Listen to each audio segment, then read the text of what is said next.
Hvor mange skud tror du rammer?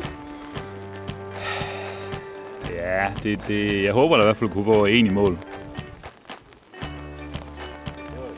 Hvilken idræt har du selv dyrket som barn? Fodbold. Og jeg har jo lavet meget. Skydning, fodbold, svømning, håndbold. Ja. Hvad har det betydet for dig?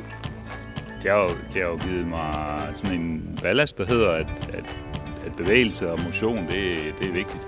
Det er ikke bare vigtigt for mig, det er vigtigt for alle. At have gang i kroppen og også lære de der sociale kompetencer, man får af holdsport, det tror jeg er rigtig vigtigt.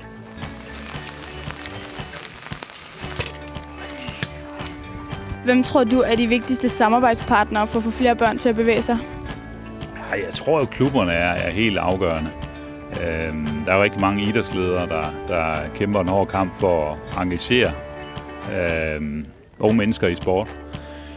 Skolen kan vi ikke komme udenom. Altså grunden til, at jeg selv blev aktiv i en klub i sin tid, det var jo, at jeg prøvede nogle ting i skolen, der gjorde, at jeg fik mod på mere. Så skolerne, klubberne, de frivillige er vigtige.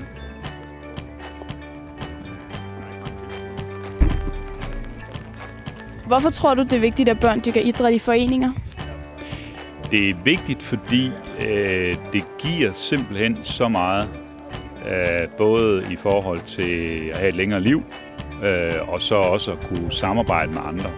Jeg tror, at foreningslivet det er en vigtig del af vores demokrati faktisk, fordi man lærer at have med andre mennesker at gøre, og lærer også at have forståelse for, hvad andre mennesker vil og ikke vil. Synes du, at Forenings-Danmark skal spille en større rolle i forhold til skolereformen?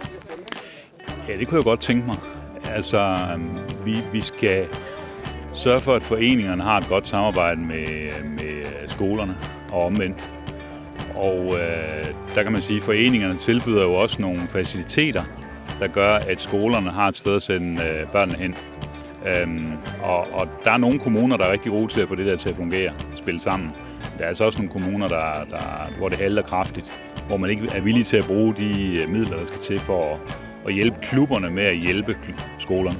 Jeg har jo op mod kurven, så det bliver... Okay. Sådan der, ikke? Så scorer så heller ikke. Okay. Jeg prøver lige igen.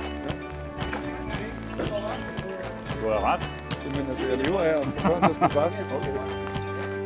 Så kan man også lære en politiker at spille basket.